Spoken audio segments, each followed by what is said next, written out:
Hello, everybody. It is Sunday evening. We are looking at Labor Day weekend. I'm Chief Meteorologist with the United Cajun Navy Meteorologist Amy Metz.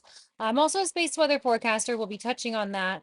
So, real quick, I'm going to go over some of these headlines and then we'll dive into the forecast. And if you guys have questions, you can put any of those in the comments below on this YouTube stream. So first, we do have some developments in the tropics, in the Pacific. This is Tropical Storm Kiko expected to become a hurricane. We see Category 1 forecast as early as Tuesday. This is going to be lasting likely through Friday, but not very long, and we'll get to why it's not expected to last very long.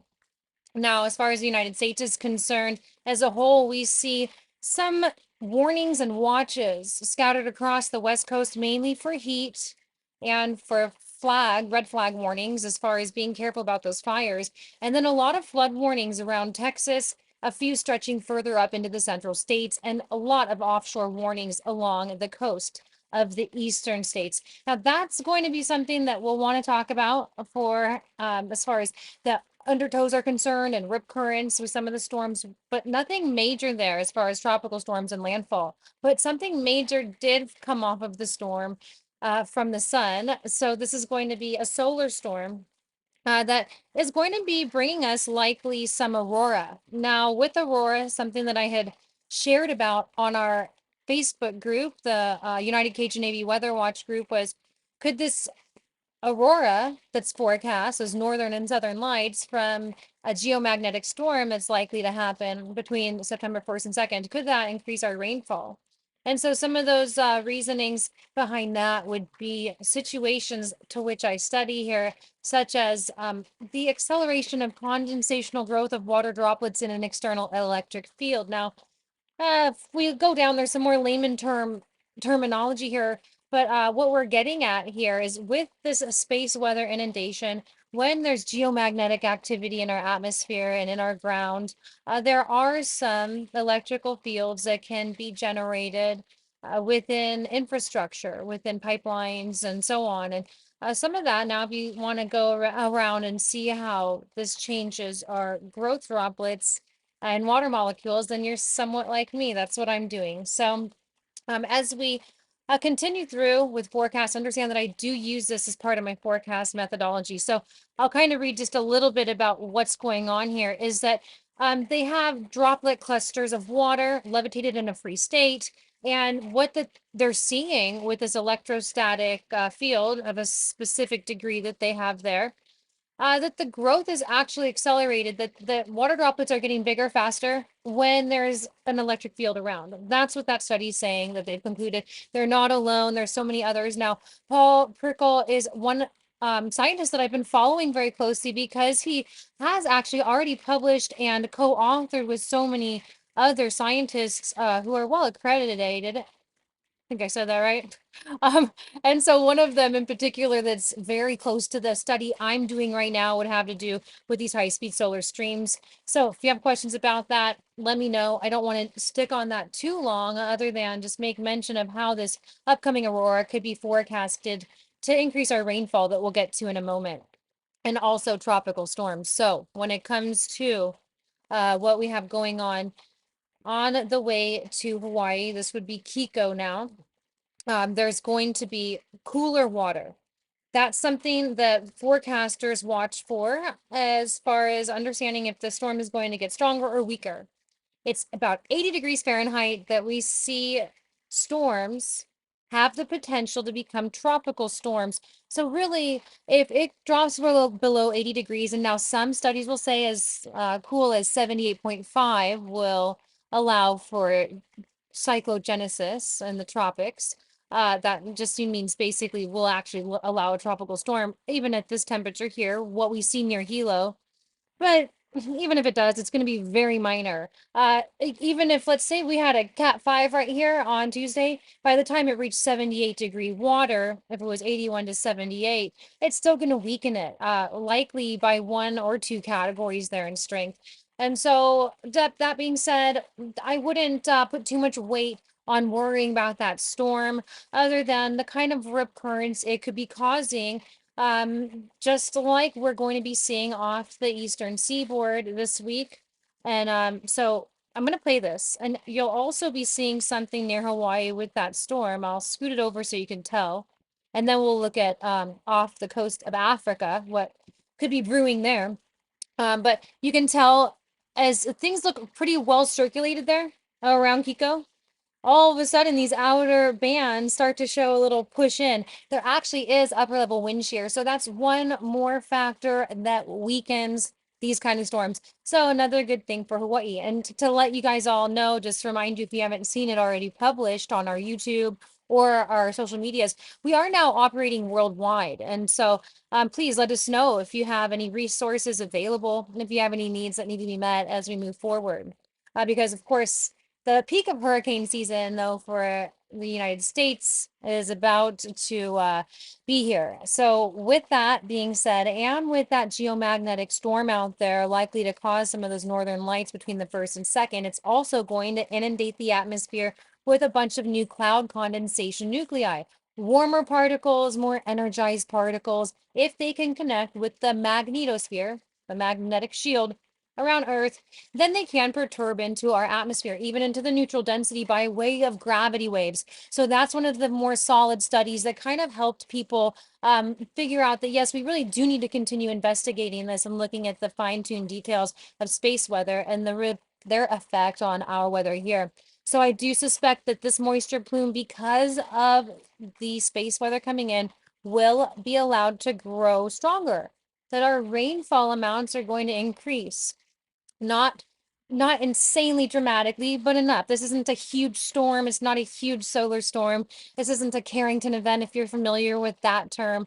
But it's just something to understand that while we're looking at areas like Houston, areas like Lake Pontchartrain, where there are active searches going on, and the United Cajun Navy is taking part in those are some of the areas that we want to watch for carefully for added rainfall during this type of space weather, because it's those places that are going to be having the most dramatic effect. Now we're looking at the rainfall. This is going to be let's see, play. Okay. Now it's playing out to show you the future. You should hopefully be able to, as I'm circling it to make sure, maybe you can't see the actual time on there. So to give you a heads up, then this is only the radar future, excuse me, not future, but just the last 2 hours looping here that you're seeing. And I'll zoom in on those areas that have the flood watches ongoing, and then we'll get to those total forecasts. So for the last 2 hours, we have seen that there's been some very dramatic flooding in Houston. Roads are actually submerging vehicles, and those are in some of the bigger city streets. So that activity is now near Galveston. We see further south of Beaumont. And that has been extremely troublesome, but it's also these search areas where if I zoom in more, you'll be able to catch these names like Kerrville, where we do have active searches going on, especially around Hunt. Now there's some benefits going on for the Hill Country that our United Cajun Navy Director Kevin LaFawn was at today. He will be driving back down tomorrow morning. By then, a lot of this will be out of the picture, but by tomorrow evening, again, it'll be firing up. A lot of this is due to what was Tropical Storm Juliet. Luckily, it's not converging with any other moisture, meaning we don't have another storm piling into this like we did during July 4th. That can really catapult these rainfall accumulations way higher. Right now, we do have that space weather that's about to be likely playing a bigger factor coming up here in the next 36 hours. So I wouldn't be surprised to see some of these rainfall amounts that I'm about to show you increase in their projected precipitation forecasts. But for now, the next 60 hours ahead, as soon as I'll show you the whole United States there again, playing that out, but it's the next 60 hours that this rainfall accumulation map that I'm about to show you is running for. So understand these heavy downpours are still going on where I am in Georgia, also in Florida. And with them, as far as Texas is concerned, I do have a couple of areas marked off. One of them, Kerrville, right next to Hunt. Probably about 15-minute drive or so, maybe 10 miles away. we're showing the next 60 hours with just a half an inch of rain forecast. Now, I have the opportunity to show you guys now something that is a little, it's a conundrum with these weather models to help you understand. When we see pockets like 9.3 inches there possible in the next few days, next to something like a half an inch, but we can at the same time use something like a weather app, even the United Cajun Navy weather app, or whichever one you prefer, to go check out the radar and notice that high resolution radar seems to already be let's get just this, that the radar will then be already showing heavy downpours in that area. So understand that if you want to know the forecast for any given area that you are, these forecast models are very oftentimes incorrect, but not dramatically. An example is going to be that we saw 9 inches forecast for closer to Del Rio, but the heavy precipitation right now appears to be just a little bit to the west. Maybe 8 inches falls here, just to the west of where that one had shown.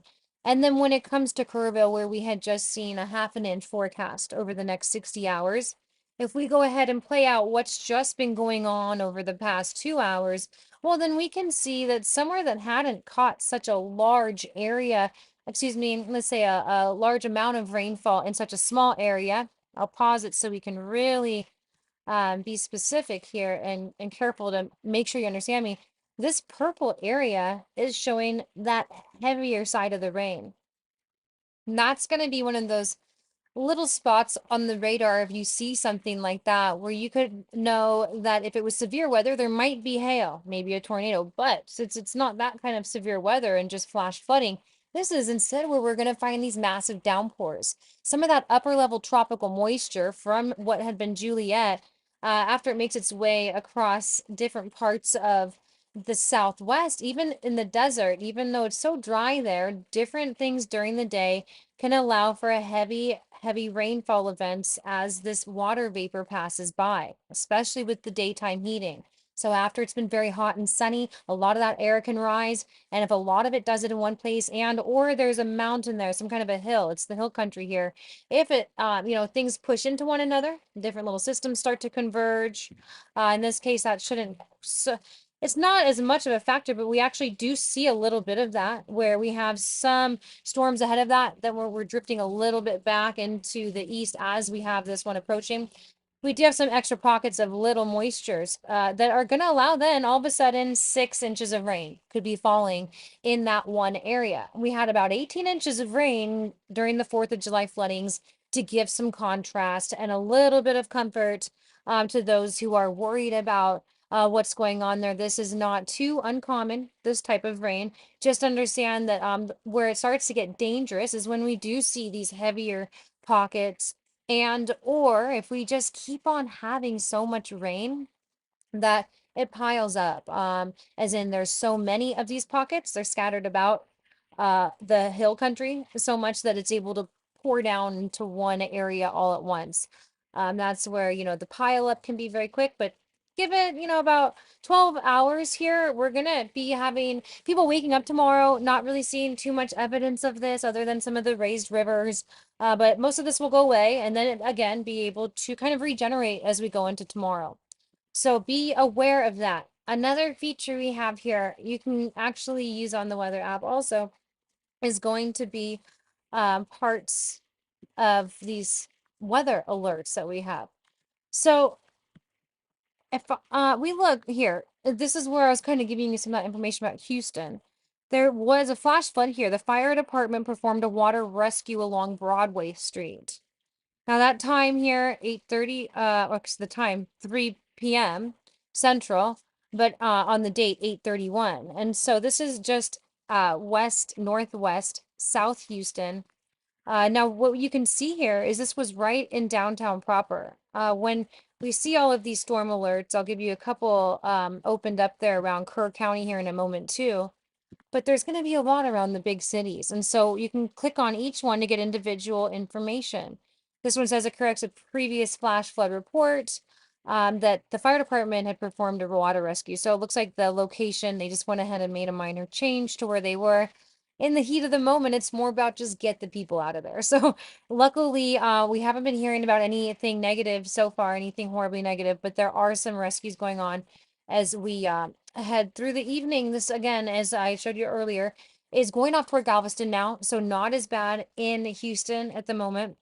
But what we're getting here near the Kerrville area is that they did have 1.61 inches of rain. That would be Blanco County, so a little bit to the north, about a 4 an hour drive from Kerrville is where that report has come from. Now, we don't have as many observations coming from the small towns, and there's ways you guys can help build to these and give us more information about storms. I'll be sharing more on that in the weeks to come, especially ahead of hurricane season. But yeah, you can see there's tons. When it comes to the big cities, we have a lot, and there were a lot of reports of flash flooding up to 3 inches of rain, just about that I have been seeing coming out of Kansas. Now, this one in particular, Chase County at 2.26 inches. So these are the things that I thought were interesting to share along with that new space weather information. So if you're anywhere in the mid upper level latitudes, let's say like Sioux City's probably about a cutoff, the first to the second, don't want a bunch of clouds in the way, don't want light pollution, don't want the moon all big and bright. But what you want to do then, if you're in this kind of area, Green Bay, Casper, let's say Boise, then even Bend, maybe look up toward the north, get away from those city lights between the first and the second. We're going to be hoping for some pretty auroral displays there. Um, and yeah, again, don't expect that to go any further to the south. Those are kind of on the borderline of questionable areas. Minot, North Dakota, I bet you're going to be good to see those ones though. So if you guys have any questions, let me know in the comments and I'll get to those in our next forecast video. For now, I'll be keeping my eyes on the tropics with our new development possible over in the Atlantic and also Kiko that is heading toward Honolulu area. And then also these flash flood alerts, probably another couple of days. And just to kind of end there with the satellite view, give you kind of a better look at what this rainfall looks like in the future. I'll end the video just playing this out for you and looping it.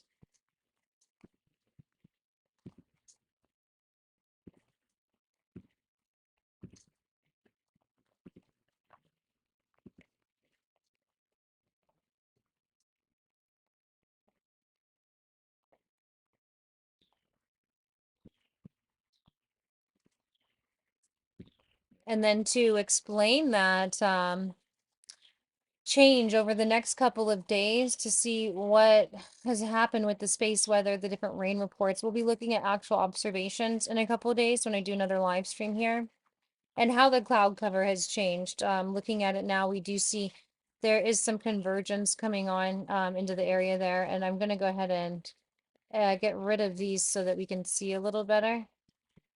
And then just leave on this one because there's one more thing I'll point out here. There is a little bit of overall convergence. I just want to really drive home that fact that over the Labor Day weekend, there's going to be a continued flood risk in Texas. It's not unlikely that it will be traveling across Louisiana, possibly even parts of Mississippi and Panhandle of Florida as we go into Monday and Tuesday. You could see some of this pushing down and firing up over Texas now, but it's additionally what's coming up from the north over Mexico that is kind of wrapping into itself and gonna some of that moisture is actually going to converge, and that's going to be those types of downpours that over the next 3 days, probably even through Tuesday, which right now our aerial flood watch from the National Weather Service has been put out until Monday night. They may be extending that.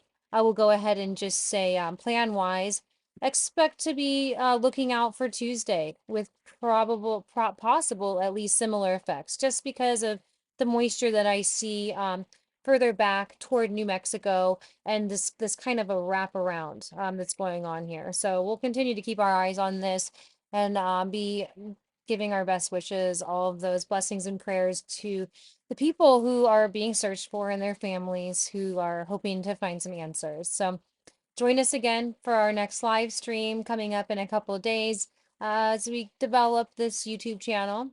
I will go ahead and see what works best for you guys. If there's a certain time of day that works better for forecasting live and you guys joining in, let me know. If that doesn't even matter to you, if you don't mind just watching these later, go ahead and comment this anywhere. You can find me on social media as meteorologist Amy Metz. I'm easier to reach on Facebook and on Instagram.